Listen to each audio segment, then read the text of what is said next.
Good evening and welcome.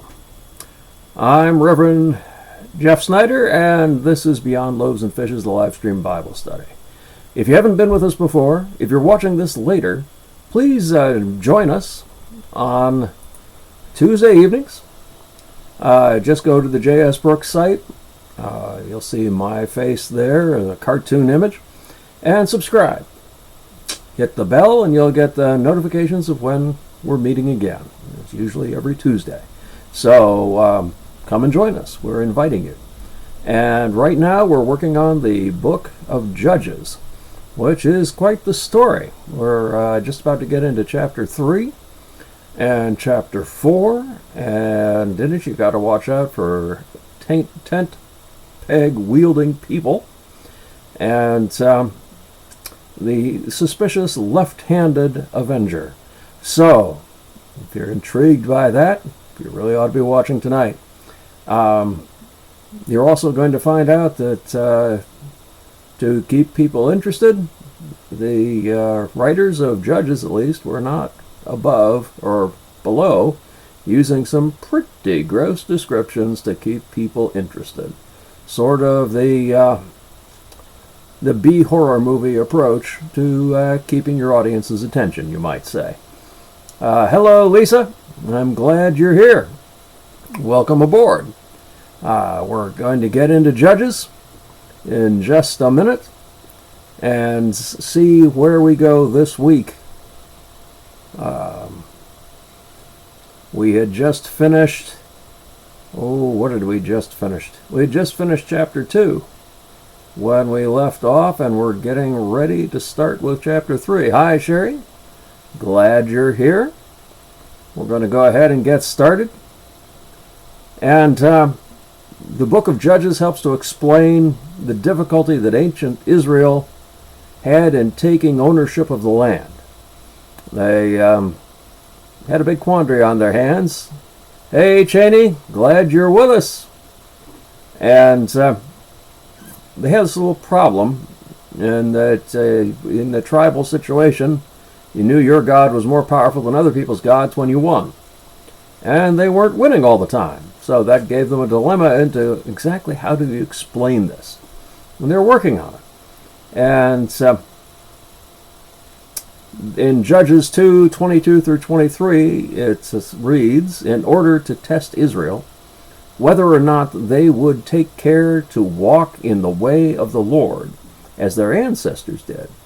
The Lord had left those nations, not driving them out at once, and had not handed them over to Joshua. So you've got some cause and effect theology at work here. Answers to tough questions that the later Israelites had to grapple with in their landless and defeated state. Remember, this is being written in a time when they have lost their land to the Babylonians, and they're trying to deal with that.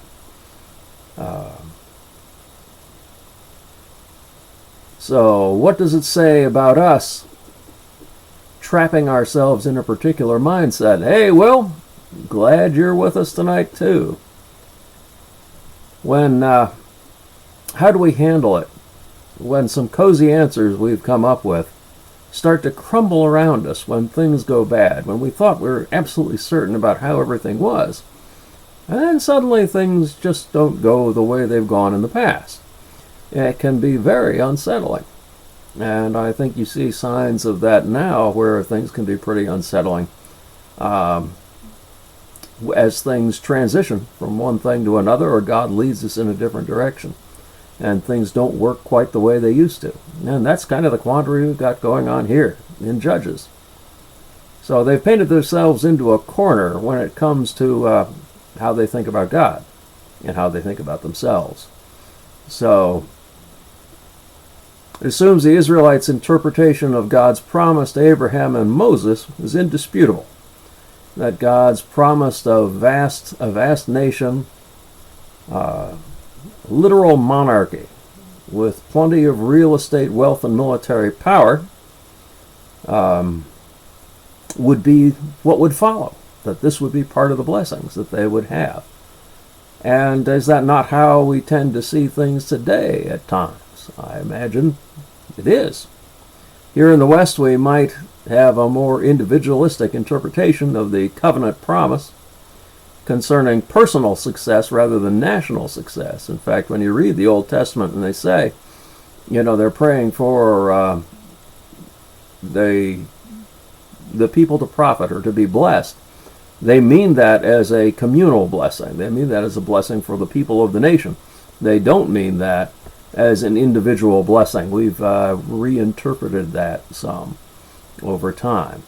So, the Israelites held an understanding through the generations of slavery and oppression that reflects an ancient understanding and the use of deities in their society.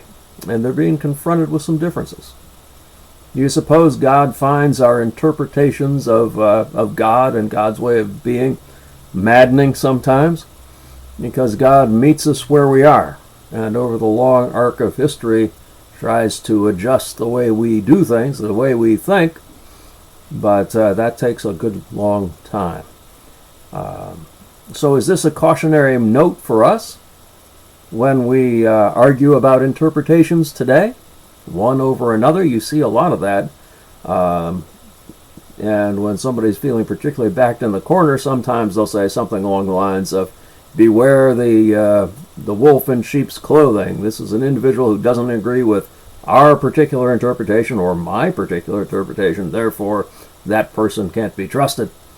Well, we're seeing here in the people of Israel that maybe we ought to be a little more careful with what we say we are absolutely sure about and what might be open to some interpretation. We need to stop and ponder how much of our own cultural baggage we're bringing to that understanding. The Israelites were bringing a tribal understanding to their belief in God and how they approached it. And I wonder what understanding we're bringing to interpretation today, that in the future people might go, "Ooh, boy, what was that all about?" The narrator, Deuteronomy style, situates the story of Judges in a literary pattern to make the case that is favorable for a divine appointed monarchy. They're trying to transition from the system of judges into a monarchy. The people of Israel have looked around them and they have seen that other nations have monarchs, and the people of Israel, all people, have this habit of if somebody else is doing something, we want that too. I mean, they had prophets that said, "Oh, no, keep with the judges. Don't try to go for a monarchy like those other people in other nations." But they wouldn't have it. And so a lot of what you're going to run into here is an argument in a way that we should have a monarch. We should have a king. Like the tribes all around us, the people.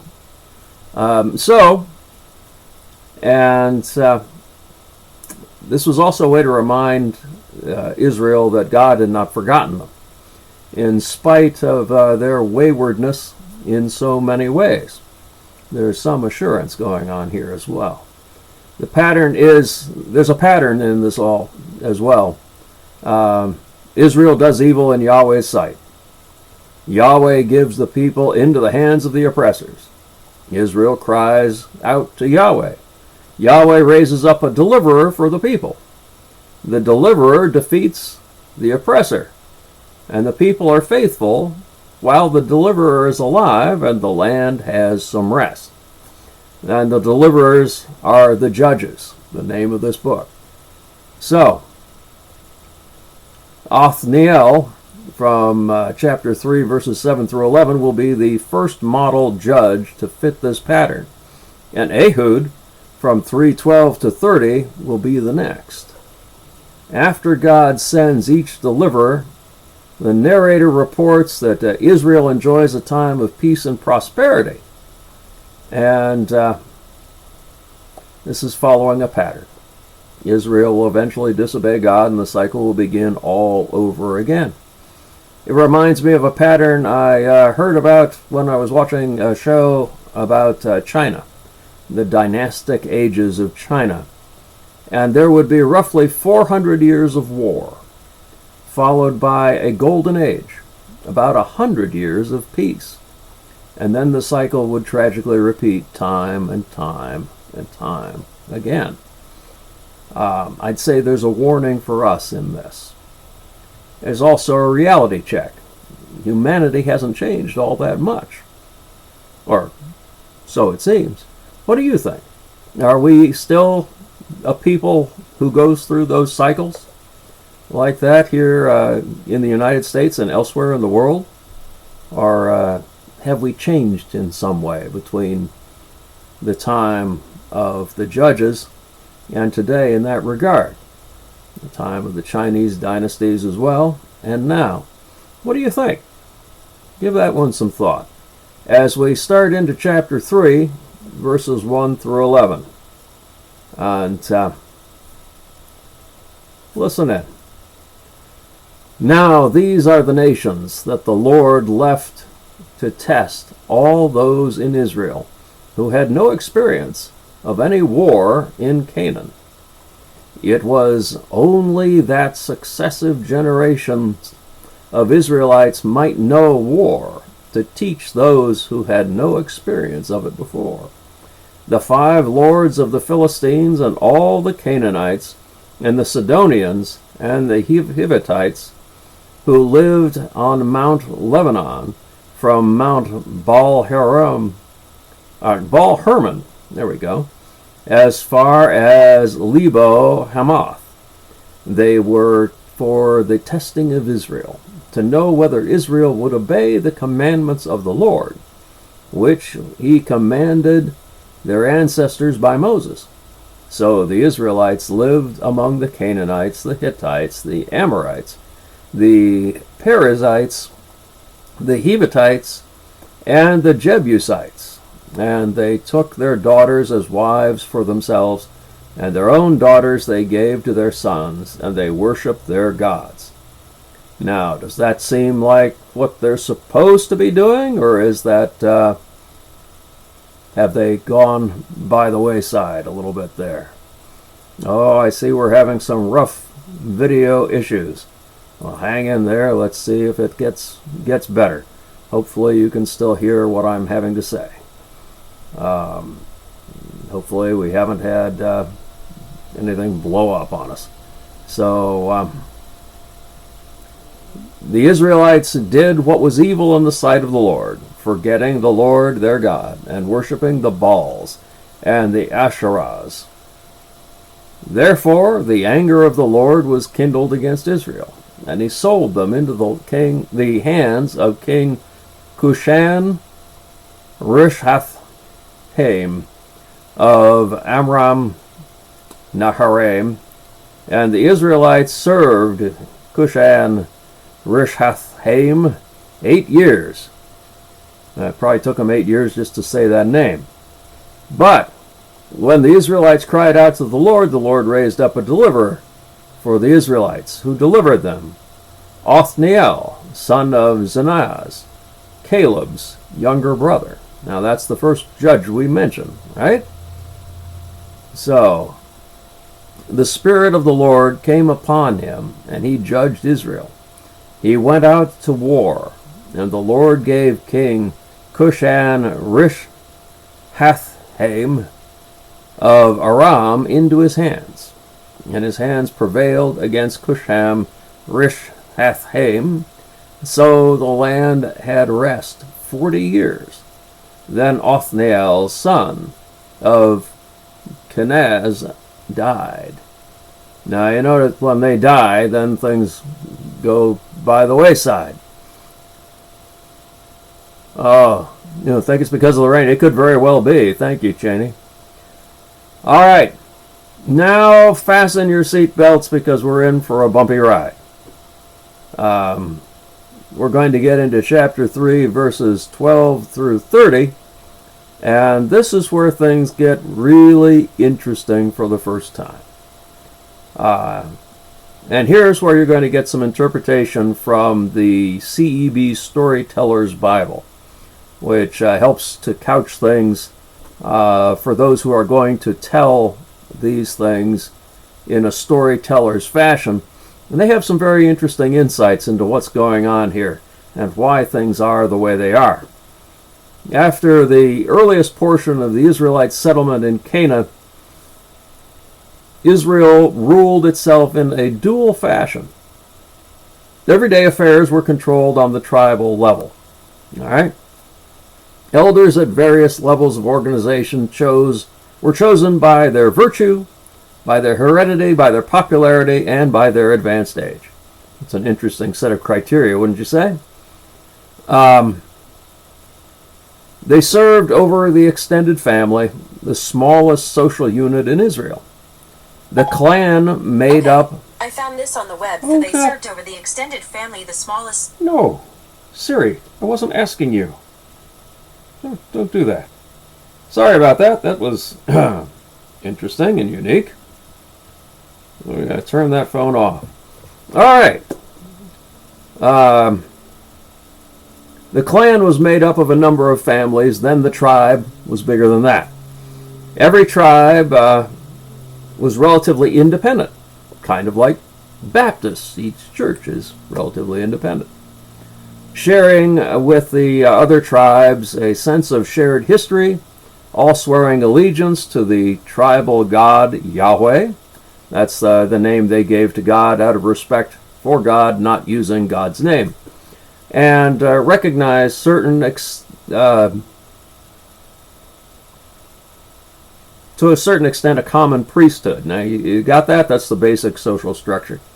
But at times, when the tribes needed to act together to function on a level of unity that wasn't possible under this loose tribal structure, then they believed that Yahweh would raise up a leader who, by virtue of supernatural empowerment, would command absolute loyalty of two or more tribes against a common foe. What does it say about your people when you have to raise up somebody who is supernaturally endowed so that they can make two or more of your tribes cooperate together? What does that say about your people? This is what you'd call a war king, actually. This is a charismatic leader, traditionally called judges, who arose during national emergencies. They could come from any part of Israelite society and were believed to rule and command at God's order. The term judge has little legal significance. It's not really what it means. It's not like a Judge Dredd sort of thing, if you're into your science fiction. And it represents a kind of military chieftain, really. And now here's where things... here's where the warning begins. Now, children love to tell gross-out stories, you know? They tell each other the most disgusting, graphic, and degrading tales that they can come up with or that they can make up. And the appropriate response is, oh, gross, or ew! The best stories have forced at least one listener to run for the room, either faking sickness or actually getting ill. It's important. These are important stories because they allow children to cope with frighteningly complicated adult world situations all around them. And with adult requirements and obligations, it gives them a chance to practice with scary situations. And it's kind of like today's horror movies or books. They in a way, they give you a release because they let you practice on something grim before you actually have to deal with something really grim. And hopefully a whole lot less grim than the things in the movies or the stories.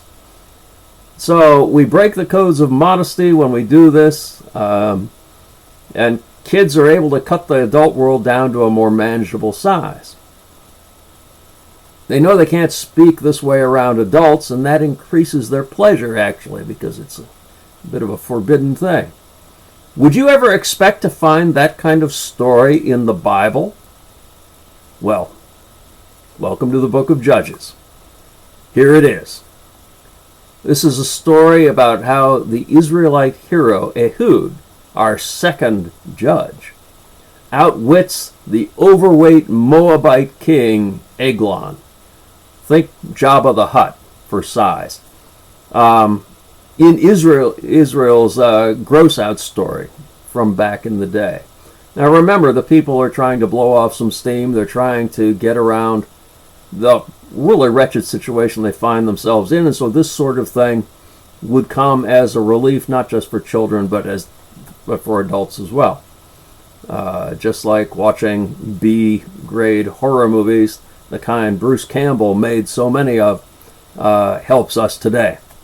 So, as Israel came to upon increasingly complex international scene here, things that they can't just defeat easily, they found themselves all too often weak and subjugated at the beck and call of other nations. And so they told gross out stories about their enemies to reduce their own tensions and fears and to give vent to their own frustration and hostility towards the nations that had mistreated them. So, the text here gets kind of graphic in its descriptions, as we're about to see. And the story speaks to a variety of ages, on a variety of levels, in spite of or perhaps because of the gross graphic details. And the story begins with a relationship of oppression. The Moabites, we're back to the Moabites. They've got one over on the Israelites. And remember from the story of Ruth that Moabites weren't very popular. So, the Israelites are reduced to bringing valuable tribute to the excessively obese king Eglon. Now, imagine the throne room. We've got the throne on a raised dais, and it's intricately carved with lions and bulls and mythological beasts, symbols of strength. And the reader can imagine this immense king, his soft flesh sinking into moist folds in the cushions of the seat. And Moab had a long and troubled relationship with Israel from the time when Moab first refused to allow escaped slaves from Egypt to cross their territory to the south and east of Israel on their way to possess Canaan. So needless to say, this caused bad blood way from the start. I'm going to hurry up here because I want to actually get to the story. I don't want to leave you hanging yet again. The two people understood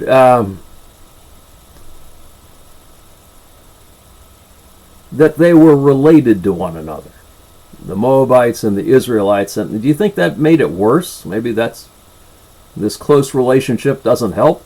But the Israelites told nasty stories about the Moabite ancestry. You can look that up in Genesis 19 if you want to see it.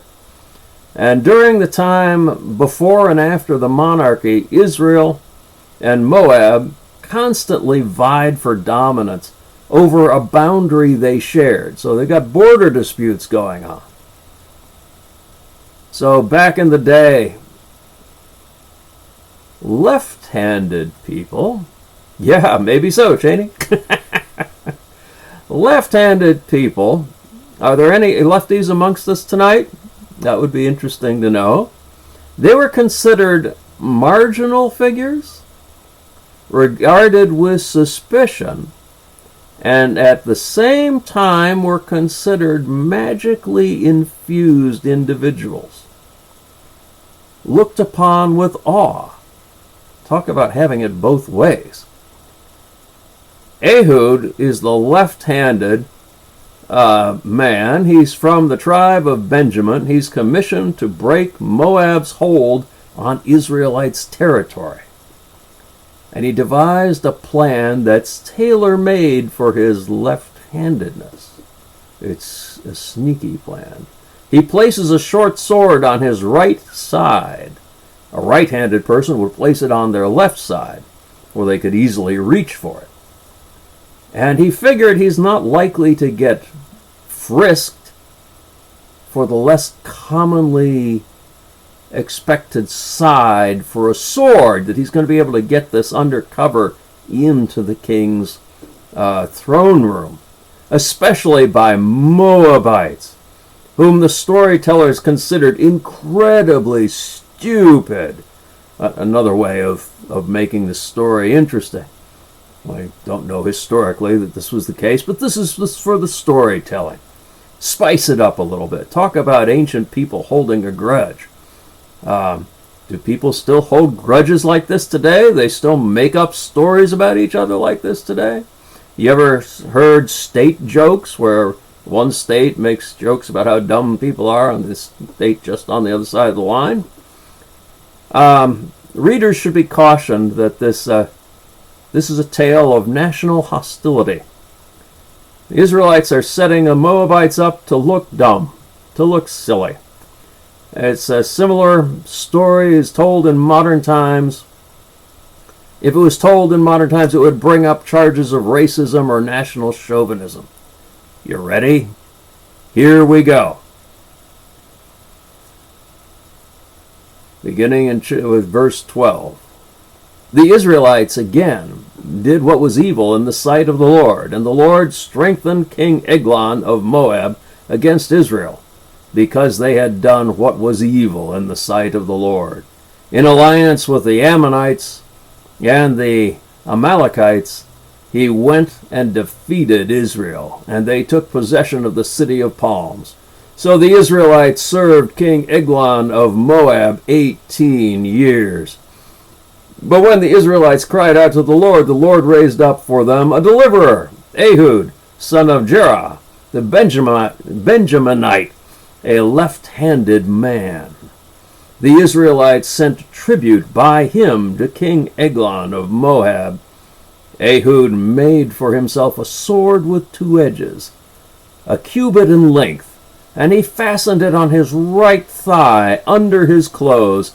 Then he presented the tribute to King Eglon of Moab. Now Eglon was a very fat man. When Ehud had finished presenting the tribute, he sent the people who carried the tribute on their way. But he himself turned back at the sculptured stones near Gilgal and said, I have a secret message for you, O king. So the king said, Silence! And all his attendants went out from his presence. Yeah. All right. Notice the dim-witted eagerness of King Eglon, commanding a private audience with this usual Israelite officer, the left-handed man he should have been suspicious of. Now Ehud, the left-handed, suspicious, and magical man, is going to stick it to the man. Back to the story. Ehud came to him while he was sitting alone in his cool roof chamber and said, I have a message from God for you. So he rose from his seat. Then Ehud reached with his left hand, took the sword from his right thigh, and thrust it into Eglon's belly. The hilt also went in after the blade, and the fat closed over the blade, for he did not draw the sword out of his belly, and the dirt came out. Let the gross out commence. The wound is described in two ways. Easily nauseated or timid people might wish to find something else to do for the next few minutes as we go into some detail on this. First, the fatty layer under the skins rolls over the hilt of the short sword, compelling Ehud to leave it in the king's body. Those discovering the king would not only have trouble finding the sword, but also would be unable to locate the entry room.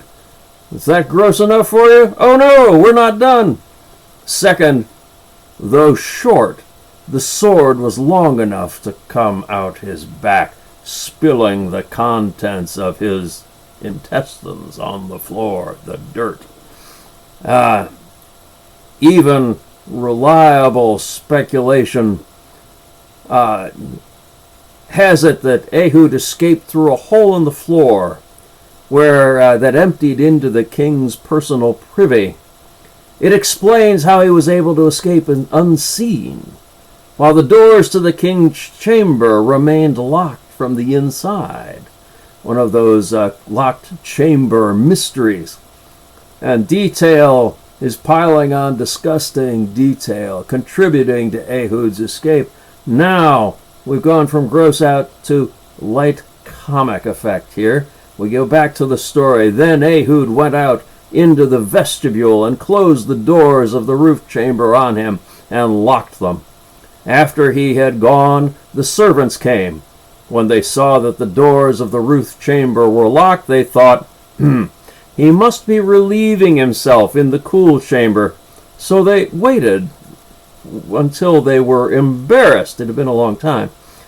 When he still did not open the doors of the roof chamber, they took the key and opened the door. There was their lord lying dead on the floor. Note the low humor here, the potty humor. The two servants dithering around outside the door of the king's private chamber. They smell a certain odor in the air, and they think, well, he's having a hard time of it. And they're unwilling to disturb the king and his royal activities. It should be obvious why they thought he was relieving himself. And the playwright of a later era might have allowed us to overhear their conversation as they weighed the propriety of walking in on the king sitting on the john, or so they imagined. Instead, the story moves on as Ehud escapes and rallies the Israelite army to a decisive defeat of the demoralized and leaderless Moabite forces, and that will have to wait until next week. Thank you for sticking with me through the first of the gross out stories that we're going to have. There will be another one next week in chapter 4. I guarantee it. So in chapter 4, you're going to learn that there's certain kinds of people you should never mess with. But we'll get to that next week. We're done for tonight. So let's close out with a word of prayer. And I'll let you go. I'm just noting that I'm where I'm leaving off, so I don't have to repeat myself next week.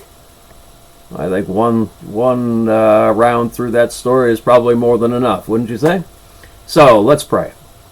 Dear God, we thank you for this opportunity to come together and to study your word, to learn some of the fascinating aspects of the history of the people of Israel, and some of the sense of cycles that humanity goes through, not just the Israelites, but all of humanity over long periods of time, and how you stick with us through it all. Even when we have some peculiar ideas on how things ought to go. Lord, be with us now. May all that we do bring glory to you during the week, and may we come back together next week at the same time to continue this study of the book of Judges and what we might learn from it. In Jesus' name we pray. Amen. Thank you all for coming tonight. I'm glad the whole thing came back online. Stephen King has nothing on Judges. I think you're right, Will. I think Stephen King may have been inspired by the book of Judges, as a matter of fact. So I'm going to wish you all a good night and take off now. Enjoy your evening, and we will talk again next week. And like I said, next week you're going to discover who you're not to mess around with. So, till then,